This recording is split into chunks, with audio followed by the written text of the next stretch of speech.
안녕하세요, 여러분. 필라이프 인생 이야기입니다. 오늘은 우리 모두가 한 번씩은 겪어봤을 법한, 하지만 아무도 가르쳐 주지 않는 주제에 대해 이야기해 보려고 합니다. 바로 고통을 다루는 법입니다. 혹시 이런 경험 있으신가요?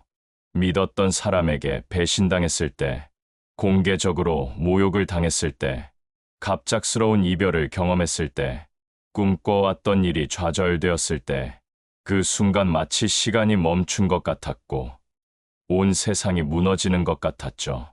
숨이 막히고 아무것도 할 수 없을 만큼 압도당했을 겁니다. 오늘 여러분과 나누고 싶은 것은 괜찮다, 힘내라와 같은 뻔한 위로가 아닙니다. 고통의 정체를 정확히 이해하고 그것을 현명하게 다루는 구체적이고 실질적인 방법에 대한 이야기입니다. 제가 오늘 전하고 싶은 핵심 메시지는 이것입니다. 당신이 지금 느끼는 고통의 크기는 진짜가 아닙니다. 고통의 착각, 고통이 만드는 착시현상. 고통을 겪을 때 우리 뇌에서는 무슨 일이 일어날까요? 뇌과학자들의 연구에 따르면 극도의 스트레스 상황에서 우리의 편도체는 과도하게 활성화됩니다.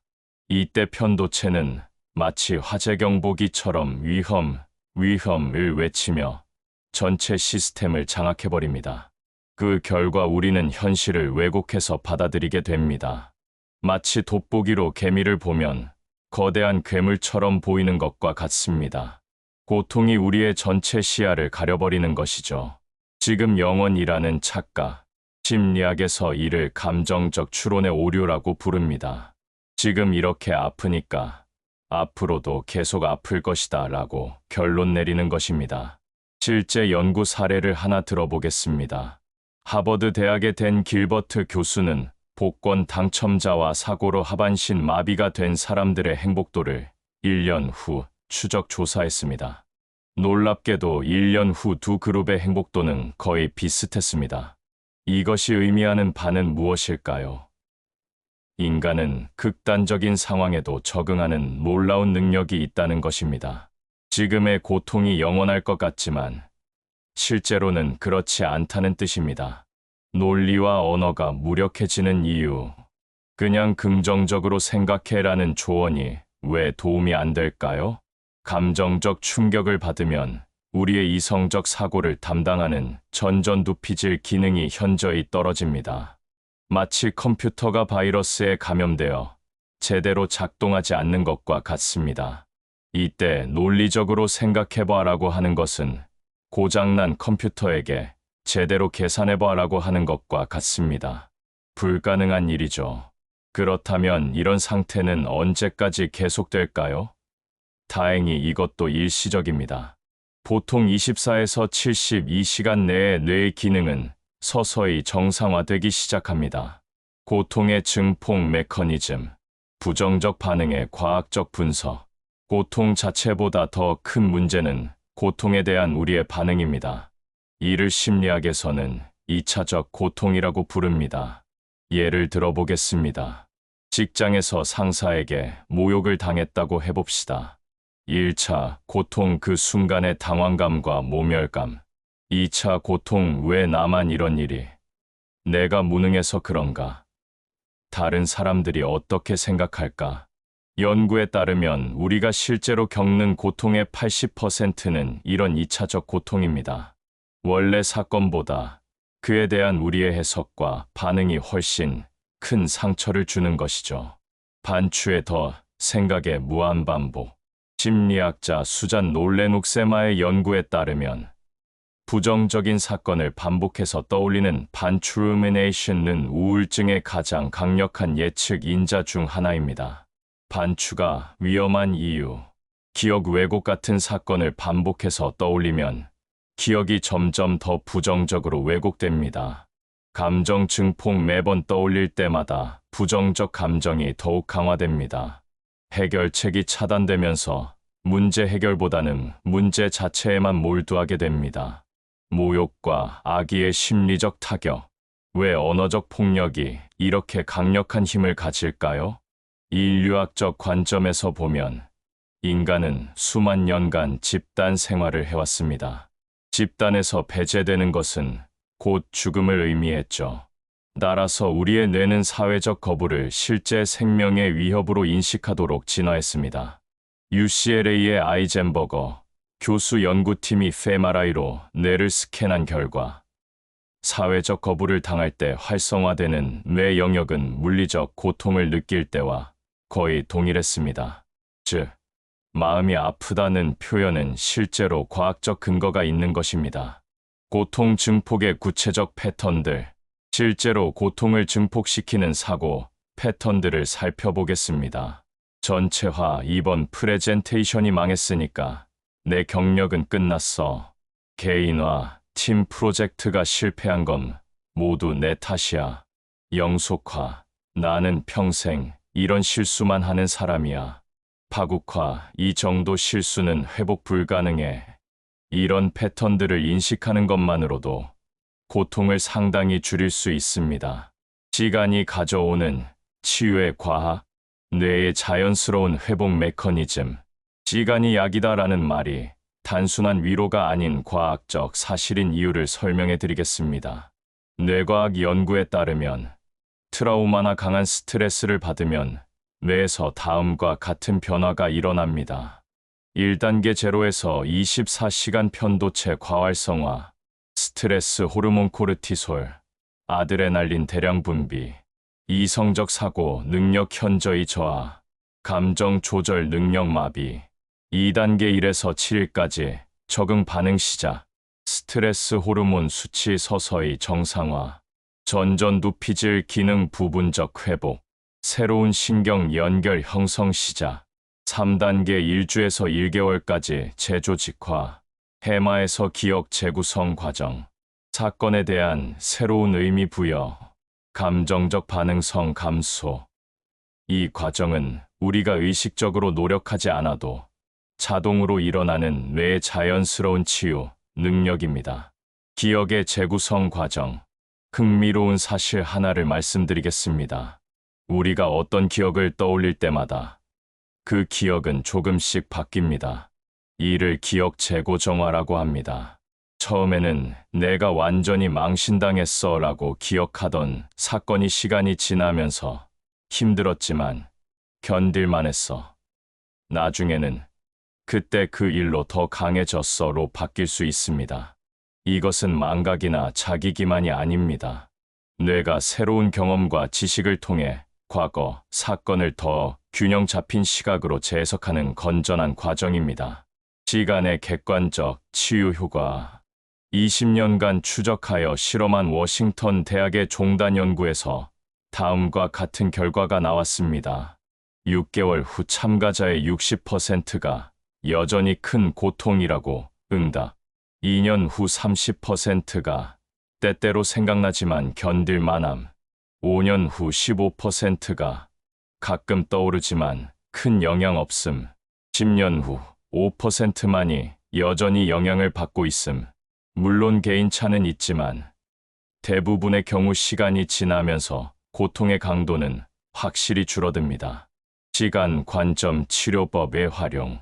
심리학자 필립 짐바르도가 개발한 기법입니다. 현재의 고통을 다른 시간 관점에서 바라보는 것입니다. 과거 관점, 5년 전에 나는 이런 일을 어떻게 받아들였을까? 미래 관점, 5년 후에 내가 지금의 나에게 해주고 싶은 말은? 현재 확장, 이 순간에도 내 인생에는 좋은 것들이 있다. 이런 관점 전환만으로도 고통을 상당히 객관화할 수 있습니다. 현명한 대처법과 실전 전략, 즉각적 판단의 위험성과 대안. 고통 속에 있을 때 우리가 가장 피해야 할 것은 즉각적인 판단을 내리는 것입니다. 심리학에서 이를 감정적 추론이라고 합니다. 지금 기분이 나쁘니까 상황도 나쁜 것이다 라고 결론 내리는 것이죠. 감정 온도계 활용법. 감정을 0점에서 10점으로 수치화해 보세요. 10점 견딜 수 없을 정도로 고통스러움, 5점 불편하지만 일상생활 가능, 0점 전혀 고통스럽지 않음. 지금 당신의 고통이 8에서 9점이라면 중요한 결정은 최소 5점 이하로 내려갈 때까지 미루세요. 이는 감정적 홍수 상태에서 벗어나 이성적 판단이 가능한 상태가 되는 것을 의미합니다. 신뢰할 수 있는 사람 구별법. 모든 사람이 당신의 고통을 이해할 수 있는 것은 아닙니다. 올바른 지지자를 선택하는 것이 중요합니다. 좋은 지지자의 특징. 경청 능력 조언보다는 먼저 들어줌. 감정 인정. 그런 기분들만해라고 공감. 균형 잡힌 시각 감정을 인정하면서도 현실적 관점 제공. 장기적 관점.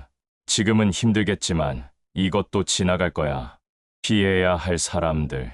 즉각적 해결사. 그냥 잊어버려라고 말하는 사람. 부정적 동조자 맞아.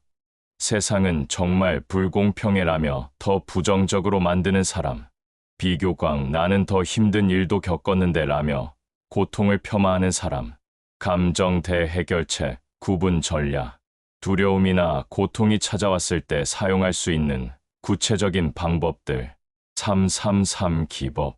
3가지 보이는 것 말하기. 3가지 들리는 소리 말하기. 3가지 만질 수 있는 것 찾기. 감정에서 현실로 주의를 옮기는 기법. 스탑 기법. stop 멈춰서기. take a breath 깊게 숨쉬기. observe 현재 상황 객관적으로 관찰하기. proceed 도움이 되는 행동 선택하기. 문제 해결 대감정 처리 구분하기. 감정 처리가 필요한 순간. 너무 압도되어 아무것도 생각할 수 없을 때. 수치심이나 분노로 가슴이 답답할 때. 이때는 신뢰할 수 있는 사람과 대화하거나 감정 해소 활동. 문제 해결이 필요한 순간. 감정이 어느 정도 가라앉았을 때. 구체적으로 무엇을 해야 할지 생각할 여유가 생겼을 때. 이때는 실용적 해결책 모색. 실용적 해결책 체크리스트. 상황별 대응 방법. 직장에서의 모욕. 사건 기록하기 날짜. 시간. 증인. 구체적 내용. 회사 내 상담 창구 확인하기. 신뢰할 수 있는 동료와 상의하기. 법적 조언이 필요한지 판단하기.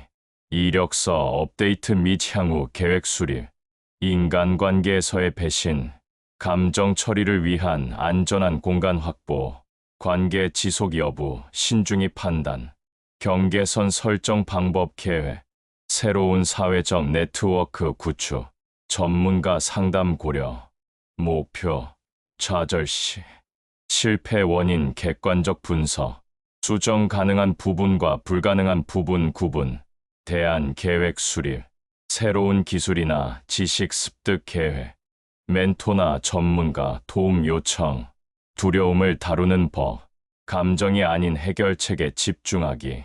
두려움이 찾아왔을 때 우리가 흔히 하는 실수가 있습니다. 바로 그 두려운 감정 자체에 빠져드는 것입니다. 왜 이렇게 불안하지? 이 기분이 언제까지 계속될까? 나는 왜 이렇게 약한 사람일까? 같은 생각들은 문제를 해결하기보다는 오히려 두려움을 키웁니다. 대신 이렇게 질문해 보세요. 지금 내가 할 수 있는 구체적인 행동은 무엇인가? 이 상황을 개선하기 위한 첫 번째 단계는 무엇인가? 내가 통제할 수 있는 것과 없는 것을 어떻게 구분할까? 실용적인 해결책 찾기. 감정에 휩쓸리는 대신 실용적인 해결책을 찾는 데 에너지를 집중하세요. 예를 들어, 직장에서 모욕을 당했다면 상황을 객관적으로 기록하기. 신뢰할 수 있는 동료나 상사와 상담하기. 필요하다면 전문가의 도움 구하기. 자신의 경력 발전을 위한 다음 단계 계획하기. 이런 구체적인 행동들이 감정적 상처를 치유하는 데도 도움이 됩니다. 결론 및 마무리. 고통을 통한 성장. 고통을 완전히 피할 수는 없습니다. 하지만 고통을 어떻게 다루느냐에 따라 우리는 더 강해질 수도, 더 약해질 수도 있습니다. 오늘 나눈 원칙들을 기억해 주세요. 지금의 고통이 영원하지 않다는 것을 믿으세요. 거대해 보이는 그림자도 시간이 지나면 작아집니다. 고통에 부정적으로 반응하면 고통이 증폭된다는 것을 기억하세요. 고통 자체보다 고통에 대한 우리의 반응이 더 큰 문제가 될 수 있습니다. 즉각적인 판단을 피하세요. 감정적으로 혼란한 상태에서는 정확한 판단을 내리기 어렵습니다. 신뢰할 수 있는 사람들과 함께하세요. 혼자서는 보지 못하는 관점을 제공받을 수 있습니다. 감정이 아닌 해결책에 집중하세요. 실용적인 행동이 감정적 치유에도 도움이 됩니다. 희망의 메시지. 여러분이 지금 어떤 고통을 겪고 있든 그것은 여러분 인생의 전부가 아닙니다. 한 페이지일 뿐입니다. 그리고 그 페이지를 어떻게 넘길지는 여러분의 선택에 달려 있습니다. 현명한 선택을 통해 고통을 성장의 기회로 바꿀 수 있습니다.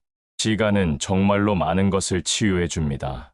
하지만 그 시간을 단순히 기다리기만 해서는 안 됩니다. 적극적으로 치유의 과정에 참여해야 합니다. 여러분 모두 이 어려운 시기를 현명하게 극복하시길 바랍니다. 그리고 더 강하고 지혜로운 사람으로 성장하시길 응원합니다. 다음 영상에서도 여러분의 성장에 도움이 되는 이야기로 찾아뵙겠습니다. 구독과 좋아요도 잊지 말아주세요. 지금까지 필라이프 인생 이야기였습니다. 감사합니다.